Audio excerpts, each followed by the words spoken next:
കഴിവ് വിവിധ ദേശങ്ങളിലേക്ക് കടന്നു ചെന്ന് ലോകത്തിന്റെ അറ്റത്തോളം പോയി ദൈവവചനം ശുശ്രൂഷിച്ചതായ ആ ശ്രേഷ്ഠമായ ചിന്തകൾ നമ്മുടെ അനുഭവത്തിലൂടെ കടന്നു പോകുന്ന ദിനങ്ങളാണ് പെന്തിക്കോസ്തിക്ക് ശേഷമുള്ള ഞായറാഴ്ച. തീർച്ചയായും പരിശുദ്ധാത്മ പ്രേരിതരായി നാം എല്ലാവരും ഈ ഏവൻഗേലിയോന്റെ വക്താക്കളും വാഹകരുമാണ്. ആ നിലയിൽ ശ്രേഷ്ഠമായ ഒരു ശുശ്രൂഷയിലാണ് നാം ഓരോരുത്തരും ആയിരിക്കുന്നത്. ഇന്നത്തെ അല്പസമയത്തെ ചിന്തയ്ക്കായി വളരെ സുപരിചിതമായ ഒരു വേദഭാഗം ഒരുമിച്ച് വായിക്കുവാനായിട്ട് ആഗ്രഹിക്കുകയാണ്. അതുകൊണ്ട് സഹോദരന്മാരെ, നിങ്ങളുടെ വിളിയും തിരഞ്ഞെടുപ്പും ഉറപ്പാക്കുവാൻ അധികം ശ്രമിപ്പിക്കും. വിശുദ്ധനായ പത്രോസ് ശ്ലീഹ എഴുതിയ 2-ാം ലേഖനം, അതിന്റെ 1-ാം അധ്യായം 10-ാം വാക്യമാണ്. വളരെ സുപരിചിതവും എന്നാൽ അനവധി ചിന്തകൾ ഇതിൽ നിന്ന് ഉരുത്തിരിയുകയും വലിയ വേദശാസ്ത്രം ഉൾക്കൊണ്ടിരിക്കുകയും ചെയ്തിരിക്കുന്നതായ ഒരു പുസ്തകമാണ് പത്രോസിന്റെ 2-ാം ലേഖനത്തിന്റെ 1-ാമത്തെ അധ്യായം എന്ന് പറയുന്നത്. പത്രോസ് ഈ ലേഖനം എഴുതുന്നത് തൻ്റെ മരണത്തെ മുൻകണ്ടുകൊണ്ടാണ്. അതുകൊണ്ട് തന്നെ വളരെ ആഴമായ ചിന്തകൾ ഇതിനകത്ത് ഉണ്ട് എന്നുള്ളത് വളരെ ശ്രദ്ധേയമാണ്. നിങ്ങളുടെ വിളിയും തിരഞ്ഞെടുപ്പും ഉറപ്പാക്കുവാൻ അധികം ശ്രദ്ധിക്കും. നമ്മളെല്ലാവരും വിളിക്കപ്പെട്ടവർ ആണോ? നമ്മളെല്ലാവരും വിളിക്കപ്പെട്ടവരാണ്, തിരഞ്ഞെടുക്കപ്പെട്ടവരുമാണ്. We all are selected ones and called ones. അല്ലേ?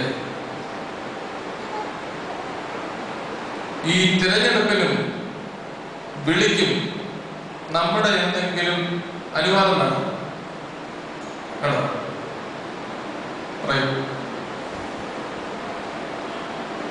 വിളിക്കുവാനും തിരഞ്ഞെടുക്കുവാനും നമ്മുടെ അനുവാദം അല്ലെങ്കിൽ പെർമിഷൻ വേണം? വേണ്ട. അത് ആരുടെ മനസ്സാണ്? സർവശക്തനായ ദൈവത്തിന്റെ മനസ്സാണ്. ഇഷ്ടമാണ് നമ്മളെ തിരഞ്ഞെടുത്തതും വിളിച്ചതും. പക്ഷേ ആ തിരഞ്ഞെടുപ്പും വിളിയും ഉറപ്പാക്കണം എന്നുണ്ടെങ്കിൽ നാം അയക്കപ്പെടണം. തിരഞ്ഞെടുത്തും വിളിച്ചും ഇരുന്നാൽ പോലെ, മറിച്ച് നമ്മൾ അയക്കപ്പെടുന്നവരാകണം. അയക്കപ്പെടണം എന്നുണ്ടെങ്കിൽ ചില ഗുണങ്ങൾ, ചില പ്രത്യേകതകൾ നമുക്കുണ്ടായിരിക്കണം. അയക്കപ്പെടണമെന്നുണ്ടെങ്കിൽ നമ്മുടെ അനുവാദവും വേണം. വിളിക്കുവാനും തിരഞ്ഞെടുക്കപ്പെടുവാനും ദൈവത്തിന്റെ മനസ്സ് മതിയെങ്കിൽ, അയക്കപ്പെടണമെന്നുണ്ടെങ്കിൽ ദൈവത്തിന്റെ മനസ്സ് മാത്രം പോരാ, നമ്മുടെ അനുവാദവും അല്ലെങ്കിൽ നമ്മുടെ ഒരു വിധേയത്വവും ആവശ്യമാണ്. അയക്കപ്പെടുന്നവരായി നമ്മൾക്ക് തീരണമെന്നുണ്ടെങ്കിൽ ഒന്നാമത് വേണ്ടിയത് ശുദ്ധീകരണമാണ്, വിശുദ്ധിയാണ്. യെശയ്യാ പ്രവാചകന്റെ പുസ്തകത്തിൽ ആർ എനിക്ക് വേണ്ടി പോകും എന്ന് ചോദിച്ചപ്പോൾ കൈവക്കി, ഞാൻ പോകാം എന്ന് പറഞ്ഞോ? പറഞ്ഞില്ല. അയ്യോ, ഞാൻ അനിഷ്ട മനുഷ്യൻ, ഞാൻ ശുദ്ധിയില്ലാത്ത മനുഷ്യൻ, ശുദ്ധിയില്ലാത്ത അധരങ്ങളുള്ള മനുഷ്യൻ, ശുദ്ധിയില്ലാത്ത അധരങ്ങളുള്ള മനുഷ്യരുടെ ഇടയിൽ ജീവിക്കുന്ന ഒരു വ്യക്തി, എനിക്ക് പോകാൻ കഴിയുകയില്ല. ഒരു പിന്മാറ്റം അവിടെ പ്രവാചകൻ നടത്തുമ്പോൾ അവിടെ എന്താ സംഭവിക്കുന്നത്? ഒരു മാലാഖ കൊടിലിൽ ഒരു കനലുമായി വന്ന് പ്രവാചകന്റെ നാവിൽ തൊട്ടപ്പോൾ ഒരു ശുദ്ധീകരണം നടന്നു. ആ ശുദ്ധീകരണം കഴിഞ്ഞപ്പോൾ പ്രവാചകൻ പറയുകയാണ്, ഞാൻ പോകാം. അപ്പോൾ അയക്കപ്പെടണമെന്നുണ്ടെങ്കിൽ എന്തുണ്ടാകണം? ശുദ്ധീകരണം ഉണ്ടാകണം. എന്തിനായി ശുദ്ധീകരിക്കപ്പെടുന്നത്? നമ്മളെല്ലാവരും ശുദ്ധീകരിക്കപ്പെടണം ശുദ്ധീകരിക്കപ്പെടണം. എന്തിനാ ശുദ്ധീകരിക്കപ്പെടുന്നത്? ഹിന്ദു തത്വശാസ്ത്രത്തിൽ പരബ്രഹ്മത്തിൽ നിന്ന് ഉരുത്തിരിഞ്ഞു വന്ന, അല്ലെങ്കിൽ അവിടെ നിന്ന് ഭൂമിയിലേക്ക് അയക്കപ്പെട്ട ആത്മാവ്, ആത്മൻ ആണ് മനുഷ്യനിൽ കുടികൊള്ളുന്നത്. ഈ ആത്മാവ് വീണ്ടും എവിടേക്ക് ചെന്ന് ചേരും? ആ പരബ്രഹ്മത്തിൽ എവിടെ നിന്നാണോ പുറപ്പെട്ടത് അവിടെ തന്നെ തിരികെ ചെന്ന് ചേരും. പക്ഷേ ഈ ഭൂമിയിലൊക്കെ ജീവിച്ച് അശുദ്ധമായി ചെന്ന് പരബ്രഹ്മത്തിൽ ചേരാൻ പറ്റുകയില്ല. അതുകൊണ്ടാണ് ഹിന്ദു ഫിലോസഫി അനുസരിച്ച് ഒരുപാട് ജന്മങ്ങൾ കൊടുത്തിട്ടുണ്ട്. ആ ജന്മങ്ങളെല്ലാം ഈ ഭൂമിയിൽ ജീവിച്ച് തീർത്ത് അവിടെ നിന്ന് പുറപ്പെട്ട ആത്മാവ് എങ്ങനെയാണോ പുറപ്പെട്ടത്, ഏത് വിശുദ്ധിയിലാണോ പുറപ്പെട്ടത്, അതിൽ തന്നെ തിരികെ എത്തിച്ചേരണം. അപ്പോൾ അയക്കപ്പെടുക എന്ന് പറയുന്നത് വിശുദ്ധിയോടുകൂടി വേണം അയക്കപ്പെടുക. നമ്മുടെ ഒരു താല്പര്യം, നമ്മുടെ ഒരു ഇഷ്ടം, നമ്മുടെ ഒരു സമ്മതം, നമ്മുടെ ഒരു വിധേയത്വം, നമ്മുടെ ഒരു അനുസരണം ഇതിന് വളരെ അത്യാവശ്യമാണ്. പത്രോസ്ലീഹ ഈ വിളിയെക്കുറിച്ചും തെരഞ്ഞെടുപ്പിനെ കുറിച്ചും ഉറപ്പാക്കണമെന്ന് പറയാനുള്ള കാരണം എന്തായിരിക്കാം? പത്രോസ്ലീഹ ഒരു ദ്രുതഗമനിയായി, പെട്ടെന്നായിരുന്നല്ല. തന്റെ വിളിയോ ആദ്യമേ വിളിച്ചതാരെയാ? ആരെ? യേശുദമ്പുരാൻ അപ്പോസ്തലന്മാരിൽ ആദ്യമേ വിളിച്ചതാരെയാ? പറഞ്ഞു? അറിയില്ലേ? ഓർക്കുന്നില്ല?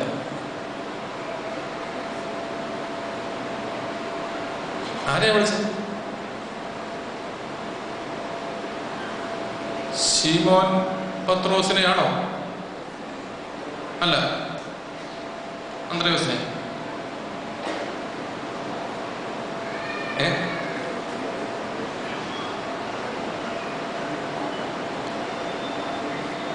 ശീമോൻ വഴുക പോലിരിക്കുന്ന ഒരു മനുഷ്യൻ.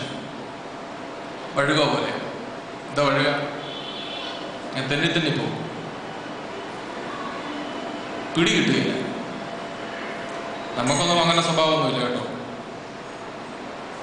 പിടി കിട്ടുകയില്ല. ഇങ്ങനെ വഴുകി ഇങ്ങനെ പോയിക്കൊണ്ടിരിക്കും, തെന്നി പോകും. ഇങ്ങനെ വഴുകി നിന്ന ശീമോനെ ആരാക്കി തീർത്തു? ആരായി തീർത്തു? ഉറപ്പുള്ള കീപ്പയാക്കി തീർത്തു. കേഫ, പത്രോസ്, പാറ്റ്, പീറ്റർ, ഉറപ്പുള്ള പാറയാക്കി തീർത്തു.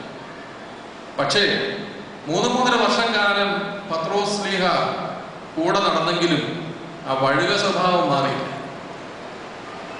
പല സമയങ്ങളിലും വഴുകി പോയി. യേശുദമ്പുരാൻ വെള്ളത്തിന് മീതെ നടന്നു വന്നപ്പോ ചാടിയങ്ങിറങ്ങി.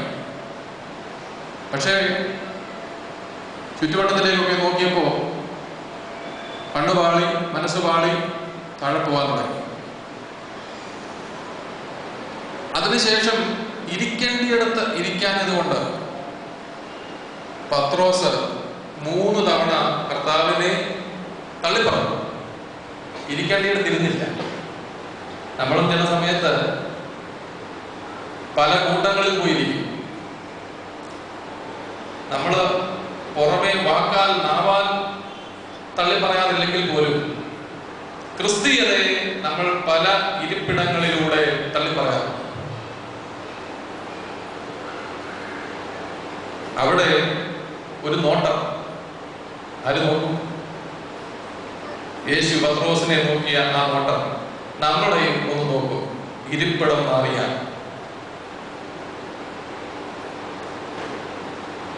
ഇങ്ങനെ പലതരത്തിലും തന്റെ പ്രവർത്തനങ്ങൾ വീണ്ടും പഴുക പോലെ ആകുന്നത് കണ്ടപ്പോഴാണ് യേശുദമ്പുരാൻ അവസാനം വിളിച്ചിട്ട് ചോദിച്ചു, ഇവയിലധികമായി നീ എന്നെ സ്നേഹിക്കുന്നു.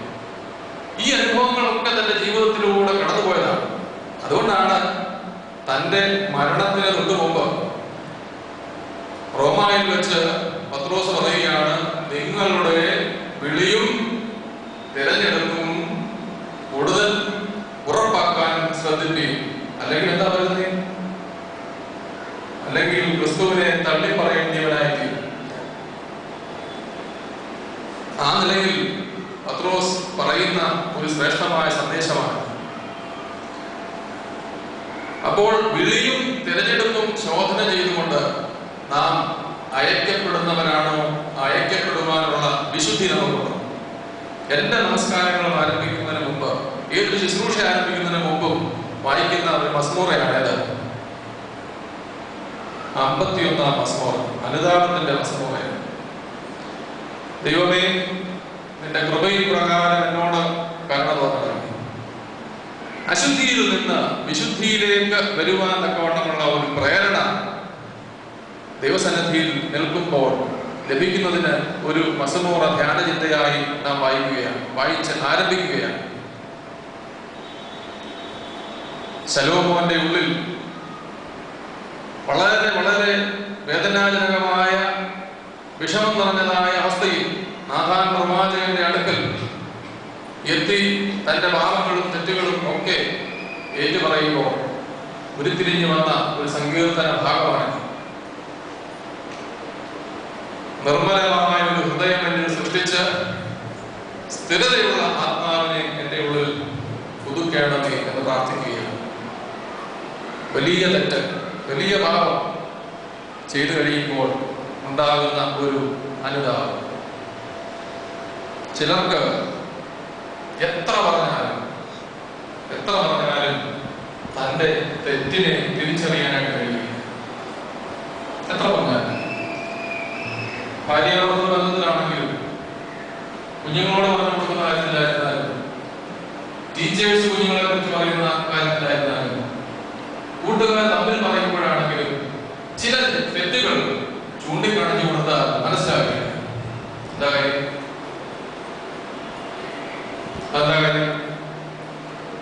താൻ ചെയ്ത കാര്യം തെറ്റാണെന്ന് സമ്മതിക്കുവാൻ തക്കവണ്ണം കഴിയാത്ത ഒരു വിധേയത്വമില്ലായ്മ.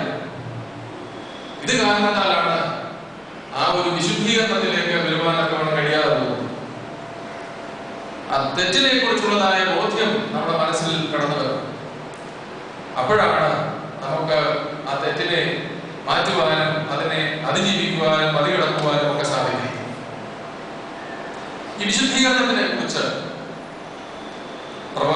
പ്രത്യേകിച്ച് പിതാക്കന്മാരുടെ മനസ്സിൽ ഒരു വലിയ ശ്രദ്ധയുണ്ടായി. നമ്മുടെ പൂർവ്വപിതാക്കന്മാരുടെ ചിന്തയിൽ വലിയ ഒരു ശ്രദ്ധയുണ്ടായി. നമ്മൾ സന്ധ്യാനമസ്കാരത്തിൽ സൂതാ പ്രാർത്ഥന ആരംഭിക്കുമ്പോൾ ഇത് പാടിയിലും ഞാൻ അഞ്ചുന്തൻ പാപത്താൽ ശുദ്ധക്കേകും മോദപൂങ്കാവിൽ ഞാൻ അഞ്ചുന്തൻ എന്ന് പറഞ്ഞല്ല വെച്ചാൽ ഗീത് വന്നു. നമസ്കാരം അവിടെ ഞങ്ങൾക്ക് പാടിപ്പോകും എന്ന് പറഞ്ഞു. ഞാൻ അഞ്ചുന്നേൻ എന്ന് പറഞ്ഞ അതിനകത്ത് അർത്ഥം എഴുതി വെച്ചിട്ടുണ്ട്. ഞാൻ പരിഭ്രമിക്കുന്നു, ഞങ്ങൾ അല്പം പരിഭ്രമിക്കുന്നു. കാരണം ഈ സൂത്താളം എന്ന് പറഞ്ഞാൽ എന്താ? സൂത്താളം സന്ധ്യ നമസ്കാരത്തിനും രാത്രി നമസ്കാരത്തിനും ഇടയ്ക്കുള്ള ഒരു സമയമാണ് സൂത്താളം. ഈ സൂത്താള നമസ്കാരത്തിന്റെ സമയത്ത് ത്രോണോസിൽ 2 തിരി കത്തിക്കും. ഒന്ന് മാറ്റി 2 കത്തിക്കും. 2 അല്ല, എല്ലാം കത്തിക്കണം, എല്ലാ ലൈറ്റും തെളിയിക്കണം. ഇതാണ് അതിന്റെ ഒരു രീതി. എന്തിനാണ് തെളിയിക്കുന്നത്? സന്ധ്യ മയങ്ങി, സന്ധ്യ കഴിഞ്ഞു, രാത്രിയിലേക്ക് പ്രവേശിക്കുകയാണ്. സൂത്താളയിലൂടെ കടന്നു പോവുകയാണ്. എല്ലാ ഉഷസ് പോലെ ഈ വേദഭാഗം ബൈബിള് ഇതിന്റെ 1-ാം അധ്യായം അവസാന ഭാഗത്തിനെ കുറിച്ചൊക്കെ പ്രതിപാദിക്കുന്നുണ്ട്. ഉഷസ് പോലെ പ്രകാശിക്കുന്ന ഒരു സമയം. അപ്പോഴാണ് കർത്താവിന്റെ 2-ാമത്തെ വരവിനെ കുറിച്ചാണ്.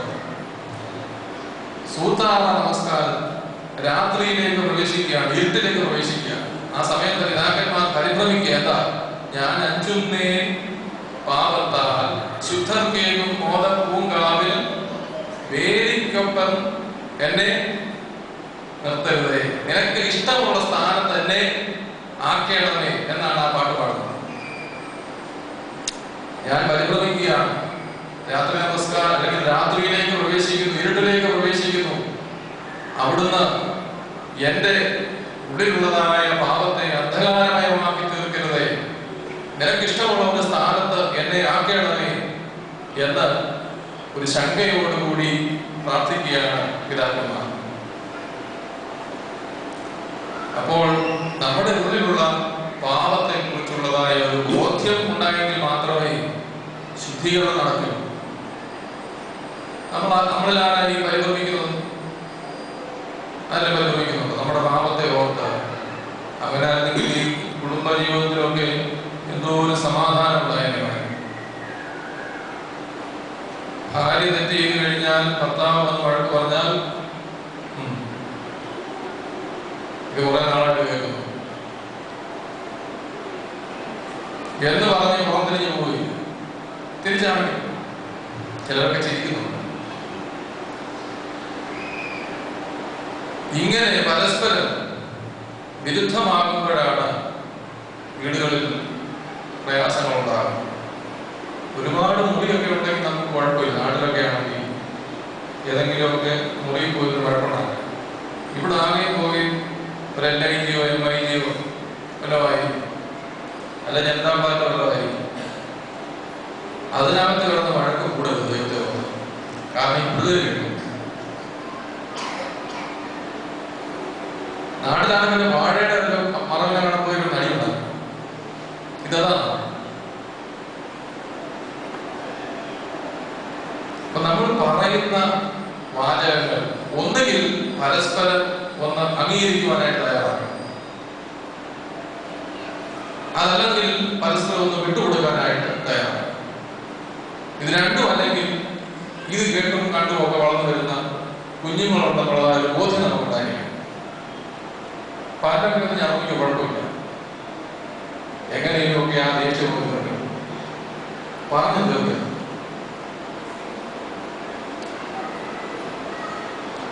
നമ്മുടെ തെറ്റിനെ കുറിച്ചുള്ളതായ, നമ്മൾ ചെയ്തു പോകുന്നതായ പ്രവർത്തനങ്ങളെ കുറിച്ചുള്ളതായ ഉത്തമമായ ബോധ്യം നമുക്കുണ്ടായെങ്കിൽ ശുദ്ധീകരണം സാധ്യമാകും. ശുദ്ധീകരണം സാധ്യമാകണം എന്നുണ്ടെങ്കിൽ നമ്മുടെ തെറ്റിനെ കുറിച്ചുള്ളതായ ബോധ്യം നമുക്കുണ്ടാകണം. കുഞ്ഞുങ്ങളോട് പ്രത്യേകിച്ച് പറയുകയാണ്, എന്തെങ്കിലും ഒരു തെറ്റ് കാണിച്ചാൽ പപ്പായും മമ്മിയും വഴക്ക് പറയും. TV കാണരുത് പറയും. പക്ഷെ പപ്പായും മമ്മിയും ഇത് കാണും. അപ്പൊ നമ്മൾ അതിനെ ന്യായീകരിക്കും. ഇപ്പോഴല്ല, കുറച്ചുകൂടെ അങ്ങോട്ട് പ്രായമായി കഴിയും. പുറത്ത് പോകരുത് പറയും. പക്ഷെ പപ്പായും മമ്മിയും കൊണ്ടേ പുറത്താണ്. ചില കാര്യങ്ങൾ ചെയ്യരുതെന്ന് പറയും. പക്ഷേ പപ്പായും മമ്മിയും ചെയ്ത് കാണുമ്പോൾ നമ്മൾ അതിനെ ന്യായീകരിക്കും. ഇപ്പോഴല്ല, ഇപ്പം ന്യായീകരിച്ച് അടി കിട്ടും, ഇച്ചിരൂടെ കഴിയും.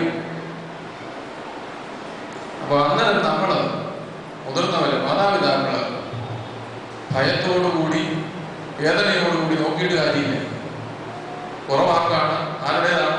നമ്മുടെ തന്നെ, നമ്മുടെ കയ്യിൽ നിന്ന് തെറ്റിപ്പോയതാണ്. അപ്പൊ വിശുദ്ധീകരണത്തെ കുറിച്ച് നാം ചിന്തിച്ച് മനസ്സിലാക്കി പ്രവർത്തിച്ചെങ്കിൽ മാത്രമേ നമുക്ക് ഐക്യപ്പെടലിന്റെ ആ ഒരു സന്തോഷം അനുഭവിക്കുവാനായിട്ട് സാധ്യമാകും. ദൈവമേ നീ പരിശുദ്ധനാകും എന്നുള്ള പ്രാർത്ഥന നമ്മളെല്ലാ ദിവസവും ചെയ്യും. എന്തിനാണ്?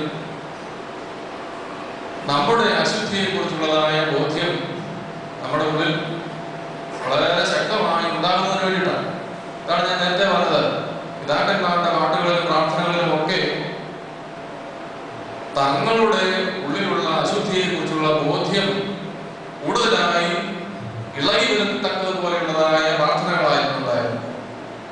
അപ്പൊ അങ്ങനെ നമ്മുടെ ഉള്ളിലുള്ള അശുദ്ധി മുഴുവനും ഇളക്കിക്കളയുവാൻ നമുക്ക് സാധിച്ചെങ്കിൽ മാത്രമേ ക്രിസ്തുയേശുവിനാൽ ഐക്യപ്പെടുവാൻ സാധിക്കും.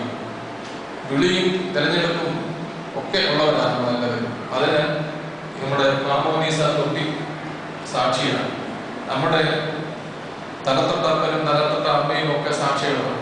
പക്ഷേ ആ വിളിയും തെരഞ്ഞെടുപ്പും ഉറപ്പാക്കി നാം അയക്കപ്പെടുന്നുണ്ടോ എന്നുള്ളത് ശോധന ചെയ്യേണ്ട കാര്യം തന്നെയാണ്.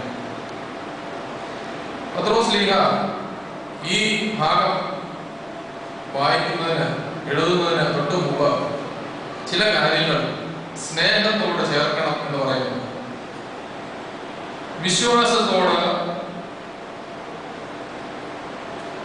വീര്യവും, വീര്യത്തോട് പരിജ്ഞാനവും, പരിജ്ഞാനത്തോട് ഇന്ദ്രിയജയവും, ഇന്ദ്രിയജയത്തോട് സ്ഥിരതയും, സ്ഥിരതയോട് ഭക്തിയും, ഭക്തിയോട് സഹോദരപ്രീതിയും, സഹോദരപ്രീതിയോട് സ്നേഹവും കൂട്ടിക്കൊള്ളുകയും. വിശ്വാസത്തിനും സ്നേഹത്തിനും ഇടയിൽ ഇങ്ങനെ ഒരു വഴിയുണ്ട്. അപ്പോൾ അയക്കപ്പെടണം എന്നുണ്ടെങ്കിൽ രണ്ടാമത് വേണ്ടുന്ന, ഒന്നാമത് ശുദ്ധീകരണം, രണ്ടാമത് സ്നേഹം ഉണ്ടായിരിക്കും. ആ സ്നേഹത്തിലേക്ക് നാം കടന്നു ചെല്ലണം. പത്രോസ്ലീഹ വിശ്വാസത്തോടുകൂടി യേശുക്രിസ്തുവിന്റെ അടുക്കിലേക്ക് കടന്നു വന്നു. പക്ഷേ സ്വാർത്ഥതയില്ലാത്ത സ്നേഹം കാണിക്കുവാൻ അന്ത്യം വരെയും കഴിഞ്ഞില്ല. പക്ഷെ മരണം ആ സ്നേഹത്തെ ഒക്കെ ശക്തമായി വെളിവാക്കുന്ന തരത്തിലുള്ളതായ രക്തസാക്ഷിത്വ മരണമായി. അപ്പോൾ വിശ്വാസം മാത്രം പോരാ, വിശ്വാസത്തോടെ ചില കാര്യങ്ങൾ കൂടി ചേർത്ത് ഇന്ദ്രിയജയവും, വീര്യവും, സ്ഥിരതയും, പരിജ്ഞാനവും ഒക്കെ കൂട്ടിച്ചേർത്തെങ്കിൽ മാത്രമേ ആ സ്നേഹത്തിലേക്ക് കടന്നു ചെല്ലുവാനായിട്ട് സാധിക്കൂ. ഇവരിൽ അധികമായി നീ എന്നെ സ്നേഹിക്കുന്നുവോ? ആ സ്നേഹത്തിലേക്ക് പത്രോസിനെ കൈപിടിച്ച് കൊണ്ടുവരികയാണ് യേശു തമ്പുരാൻ ചെയ്തത്. പല കാര്യങ്ങളിലും അവന് സ്ഥിരതയില്ല. പെട്ടെന്ന് ഉള്ള മറുപടി, പെട്ടെന്നുള്ള പ്രവർത്തനം, സ്ഥിരതയില്ലായ്മ നമുക്കൊക്കെ ഉള്ള ചില പ്രത്യേകതകളാണ്. ഇന്ദ്രിയജയം, പരിജ്ഞാനം, ആരെക്കുറിച്ച്, ദൈവത്തെക്കുറിച്ച്, ഇതെല്ലാം ചേർന്ന വിശ്വാസത്തിൽ ഇതെല്ലാം കൂട്ടിച്ചേർത്തെങ്കിൽ മാത്രമേ ദൈവത്തോടുള്ളതായ സ്നേഹം പൂർണ്ണമാവുകയുള്ളൂ. അങ്ങനെ ആ സ്നേഹത്തിലേക്ക്, ആ നിസ്വാർത്ഥമായ സ്നേഹത്തിലേക്ക് നാം കടന്നു ചെന്നെങ്കിൽ മാത്രമേ ഐക്യപ്പെടലിന്റെ അനുഭവം നമുക്കുണ്ടാകുള്ളൂ. ഏവൻഗേലിയോന്റെ വാഹകരായിത്തീരുന്നു. നമ്മൾ പലപ്പോഴും ക്രിസ്ത്യാനികളായി അങ്ങനെ നമ്മൾ ജീവിക്കുന്നു. മറ്റുള്ളവർക്ക് സാക്ഷികളാകണമെന്നുണ്ടെങ്കിൽ, ഐക്യപ്പെടണമെന്നുണ്ടെങ്കിൽ, ക്രിസ്തു കമ്മ്യൂണിക്കേറ്റ് ചെയ്യണമെന്നുണ്ടെങ്കിൽ ശുദ്ധീകരണം ഉണ്ടാകണം, രണ്ടാമത് സ്നേഹം ഉണ്ടാകണം. വെറും സ്നേഹമല്ല, വിശ്വാസത്തിൽ ആരംഭിച്ച് ഈ പറഞ്ഞതായ പ്രവർത്തനങ്ങളോട് ചേർത്ത് നമ്മുടെ മനസ്സിനെയും ചിന്തകളെയും ഒന്ന് ദൃഢപ്പെടുത്തി എടുക്കുന്നതായ ആ നിസ്വാർത്ഥമായ സ്നേഹം, ഇതാണ് ക്രിസ്തു നമുക്ക് കാട്ടുന്നത്. ആ ക്രിസ്തുവിന്റെ അനുയായികളായി നാം ജീവിക്കുമ്പോൾ, പ്രത്യേകിച്ച് ഇന്ന് വിശുദ്ധ ബലി അവസാനിക്കുമ്പോൾ പാടിയ ഭൂതമോ എന്തായാലും കഴുകിയിടണമേ കറകളെയെല്ലാം തിരുസോപ്പായ ക്രിസ്തുവിന്റെ രക്തത്താൽ എന്റെ പാപങ്ങളെ എല്ലാം കഴുകണമേ എന്ന് പ്രാർത്ഥിക്കുന്ന പ്രാർത്ഥനകളാകണം ഓരോ ദിവ്യബലികളും. അങ്ങനെ ഈ പരിശുദ്ധമായ ഒരു ദിവസത്തെ ധ്യാനം ഈ വിശുദ്ധ കുർബാനയിലൂടെ അവസാനിക്കുമ്പോൾ നാം വെറുതെ വിളിക്കപ്പെട്ടും തിരഞ്ഞെടുക്കപ്പെട്ടും ക്രിസ്ത്യാനി എന്ന പേരുള്ളവർ മാത്രമായി ജീവിക്കാതെ അയക്കപ്പെടുന്നുണ്ടോ എന്ന നമ്മുടെ വിളിയെക്കുറിച്ചും തെരഞ്ഞെടുപ്പിനെ കുറിച്ചും ശോധന ചെയ്ത് മുന്നേറുവാനൊക്കെ സാധിക്കുമ്പോൾ ആ ക്രിസ്തീയ വിളിയും തെരഞ്ഞെടുപ്പും കൂടുതൽ അർത്ഥപൂർണമായി തീരുവാനൊക്കെ സഹായിക്കും. തീർച്ചയായും ആ ഒരു അനുഭവത്തിൽ ജീവിപ്പാനൊക്കെ ദൈവം തമ്പുരാൻ സഹായിക്കട്ടെ എന്ന് പ്രാർത്ഥിക്കുകയും ആശംസിക്കുകയും ചെയ്യും.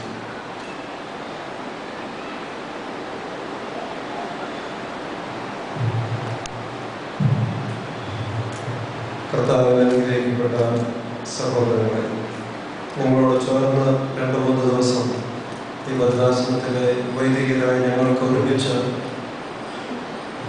നിൽക്കുവാൻ തക്കവണ്ണം സാധിച്ചത്, ദൈവവചനം പഠിക്കുവാനും കീർത്തനങ്ങൾ ആരംഭിച്ച ദൈവത്തെ ബോധ്യപ്പെടുത്തുവാനും ഞങ്ങളോട് ചേർന്ന് ഇടയായ ദൈവത്തെ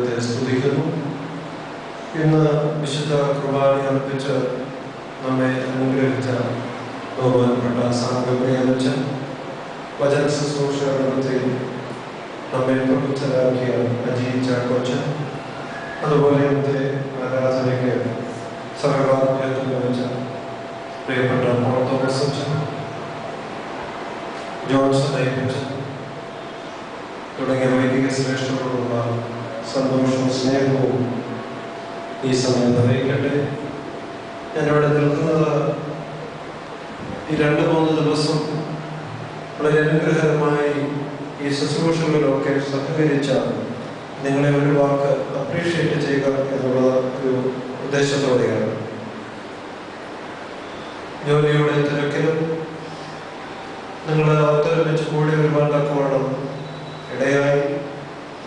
ഇന്നലെ മിനിഞ്ഞാന്നും ഏതാണ്ട് 150 ആളുകളോളം ഈ ആരാധനയിൽ ശുശ്രൂഷയിൽ സമ്മേളിച്ചിരുന്നു. ഇന്നും ഏതാണ്ട് അത്രയും തന്നെ ആളുകൾ ഈ ദേവാലയത്തിൽ ശുശ്രൂഷയ്ക്ക് സംബന്ധിക്കുന്നു. ഞാൻ ഓർക്കുകയാണ്, ഞാനും അജിയച്ഛനും പോൾ തോമസ് അച്ഛനും ഒരുമിച്ച് ഇങ്ങോട്ട് വരുവാൻ ഇറങ്ങിയപ്പോൾ വളരെ ശക്തമായ മഴയായിരുന്നു. പക്ഷെ ഇവിടെ പ്രയോഗകാലം എത്തിക്കഴിഞ്ഞപ്പോൾ ഇവിടെ റോഡിലെങ്ങും ഒരു ഡ്രോപ്പ് വെള്ളം പോലും കാണില്ല.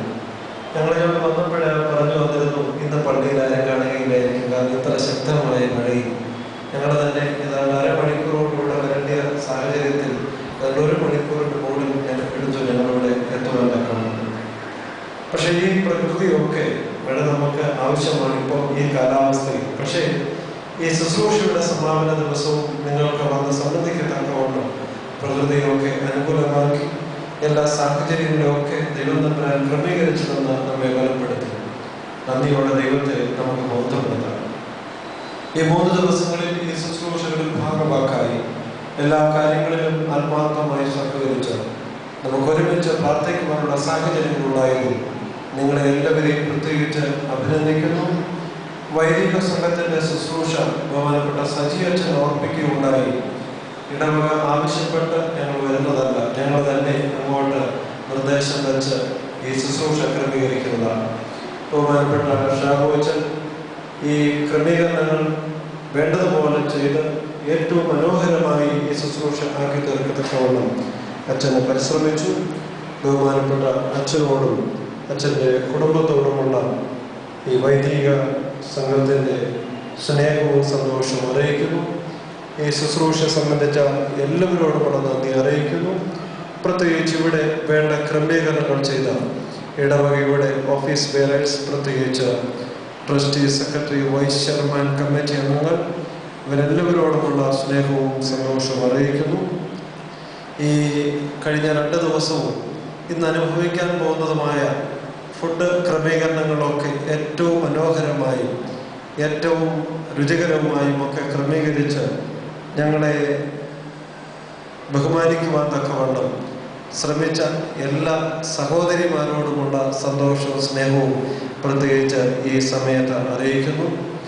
വൈദിക മിഷൻ എന്ന് പറയുന്നത് നാട്ടിലെ ഗോസ്പൽ ടീം പോലെയുള്ള ഒരു പ്രവർത്തനമല്ല നമ്മൾ ഉദ്ദേശിക്കുന്നത്.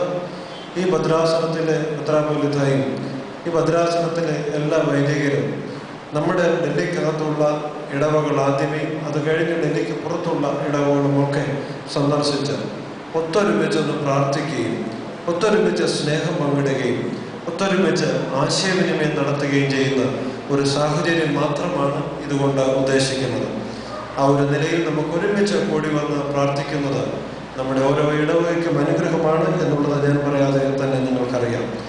ഇതിനോട് ആത്മാർത്ഥമായി സഹകരിച്ച് എല്ലാവരോടുമുള്ള നന്ദി സ്നേഹം അറിയിക്കുന്നു. ഭദ്രാസന മെത്രാപ്പൊലീത്ത തിരുമേനി, ഭദ്രാസനത്തിൻ്റെ സെക്രട്ടറി റബ്ബാച്ചൻ, ഭദ്രാസനത്തിലെ എല്ലാ വൈദികർ എല്ലാവരുടെയും സാന്നിധ്യത്തിലും അവരെ നന്ദിയോട് ഓർക്കുകയും എല്ലാവരോടും ഈ വൈദിക മിഷന്റെ സ്നേഹവും സന്തോഷവും അറിയിക്കുകയും ചെയ്യുന്നു. ഒരിക്കൽ കൂടെ ഇത് ഏറ്റവും അധികം അനുഗ്രഹമാക്കുവാൻ തക്കവണ്ണം ഉത്സാഹിച്ച ഷാബോച്ചനോടും ഇടവകയിലുള്ള കുടുംബാംഗങ്ങളോടുമുള്ള സ്നേഹവും സന്തോഷവും അറിയിക്കുന്നു. ഈ ശുശ്രൂഷ ഏറ്റവും അനുഗ്രഹപ്രദമായി മുന്നോട്ട് പോകുന്നതിന് ഞങ്ങൾക്ക് എല്ലാവർക്കും വേണ്ടി പ്രാർത്ഥിക്കണമേ എന്ന് ഈ സമയത്ത് ഓർമ്മിക്കുന്നു.